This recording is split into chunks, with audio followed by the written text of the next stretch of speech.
Hi, my name is Jeremy. Welcome to CyberOps 24/7. So unless you've been living under a rock, I'm sure you've all heard of the constant alarming number of cybercriminal attacks highlighted lately in the news. One of the more popular and hardest forms of malware to defend from is called ransomware.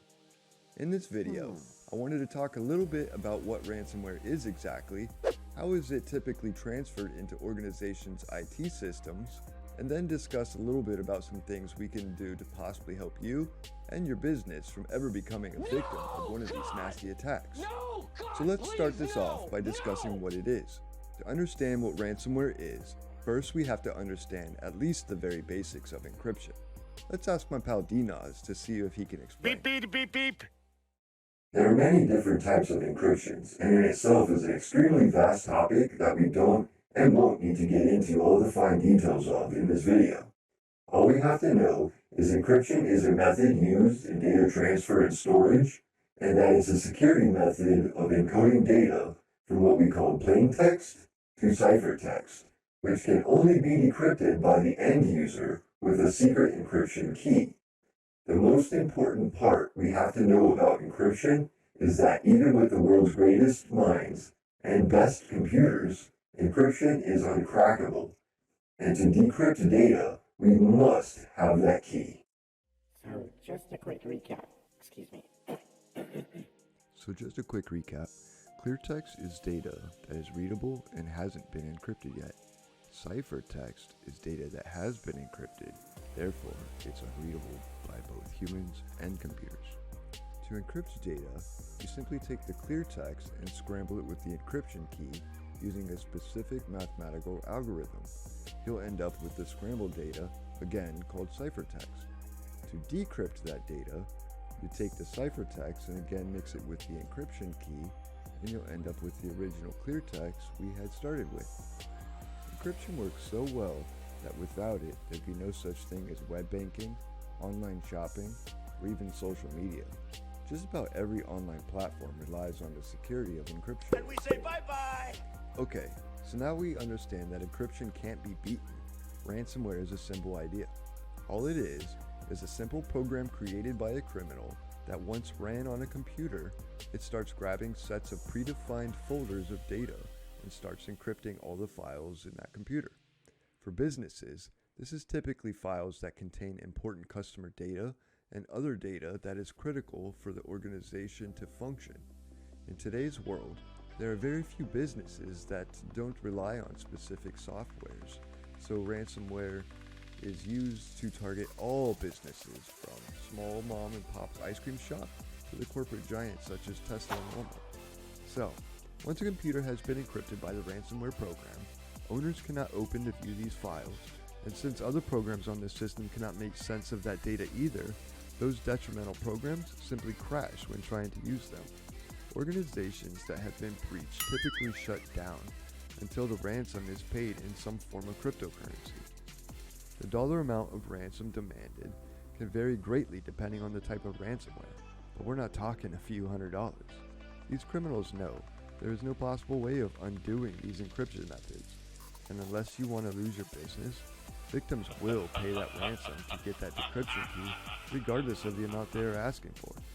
Even calling law enforcement, including the FBI and such, there's nothing that is typically done. To make matters even worse, ransomware malwares often contains other types of malwares that send that data to the criminals. Therefore, that data is no longer confidential, and that private information is then sold on the black market. These programs can also be installed remotely from afar, again by hackers that have exploited some type of vulnerability and now has perpetual access into your systems. Therefore, their ransomware program can simply be uploaded onto your computer just as a simple file transfer. This method isn't as common as others just because it takes a much greater skill set, but when this was the method used, that means the business was actually targeted by a skilled criminal versus falling for a mass-produced email phishing campaign against thousands to see who bites.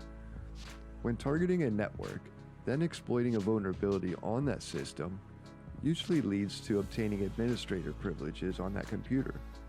As a hacker, I can promise you that if a criminal obtains root with administrator privileges, ransomware is going to only be one of a few problems you will have to deal with. Another fairly popular method to getting ransomware on a victim's system is through the use of what we hackers call bad USBs. These are USB sticks just like the ones everyone is familiar with. The difference is that the firmware on these sticks have been modified so that the computer actually thinks the stick is a keyboard. Computers typically trust things like keyboards, mice, microphones, things that humans use to enter data into their computers. When you buy a new keyboard, you just plug it in and it works, right? There was no boxes that popped up with yes or no questions, no warnings or alerts. The computer simply trusts these types of devices. All right. So with these modified USB sticks, once plugged into a computer, they are pre-programmed to automatically start entering in characters in sets of instructions to control that computer at speeds way faster than a human could actually type, just like a keyboard would. Usually in these command strings, the Windows command line is opened, followed by a short delay, and then the USB will open ports in the firewall, disable antivirus software like Windows Defender, and then reach out to a remote server that was set up by the criminals to download and run the ransomware. All this is done in a matter of seconds. Crazy, right? The USBs are usually left in an office or laying in a parking lot and labeled something enticing like payroll logs that nosy employees just can't pass up on. Again, as soon as these guys are plugged in, they automatically go to work. Okay, so that's all cool. As a concerned business owner, you want to know what you can do about it, right? Well, as I had mentioned in how ransomware is transferred, don't fall for phishing campaigns. Criminals are getting pretty darn good at making these emails look legit, and some of them are even learning how to spell and use punctuation properly. Again, I'll get into phishing more in an upcoming video, but to prevent the other method of ransomware transfer we had discussed is obvious.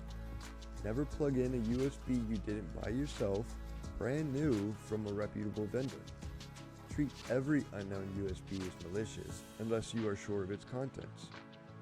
There is also a setting in Windows that can be activated not to allow new hardware devices to be activated through plug and play. If you ever find a USB stick on the ground, do the world a favor and just destroy it. They aren't worth what they used to, so there's typically little value in them anyway, so in the trash they shall go. Finally, I cannot stress enough, because very few small businesses do, is to make sure you hire a pen tester to verify a lack of the latest vulnerabilities are running on your network. There are cybersecurity companies claiming to conduct penetration tests, but simply run an automated program that scans your computers and then they just sell you the report. To be fair, some of these programs are really expensive, but there are also a few alternatives as well, so you just don't know what you're getting.